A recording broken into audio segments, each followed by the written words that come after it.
அப்பாவோட பாசத்தை தன்னுடைய மகனுக்கோ சொல்ற விதத்துல தமிழ் சினிமாவில் வந்த டாப் 10 சாங்ஸ் இந்த வீடியோல ஷார்ட்டா பார்க்கலாம். அதுக்கு முன்னாடி உங்க அப்பா எந்த அளவுக்கு பிடிக்கின்றதையும் கமெண்ட் பண்ணுங்க. தெய்வ திருமண படத்துல இருந்து இந்த ஒரு சாங்,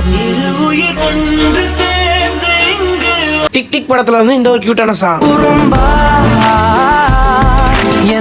விசுவாசம் படத்துல வந்தா இந்த ஒரு சாங், அடுத்ததா போடாபடி படத்துல வந்தா இந்த ஒரு சாங், அபியும் நானும் படத்துல இருந்து இந்த ஒரு சாங், கிரீடம் படத்துல இருந்து இந்த ஒரு பெஸ்டான சாங், தங்க மீன்கள் படத்துல இருந்து இந்த ஒரு பெஸ்டான சாங். இப்ப அப்பாவுக்காக ஒரு 3 சாங். டான் படத்துல இருந்து இந்த ஒரு சாங், சிகரம் தொடு படத்துல இருந்து இந்த ஒரு ஃபீலிங்கான சாங், அப்பா அப்பா கேடி பில்லா கில்லாடி ரங்கா படத்துல இருந்து இந்த ஒரு சேடான சாங், தெய்வங்கள் எல்லாம் தோற்றே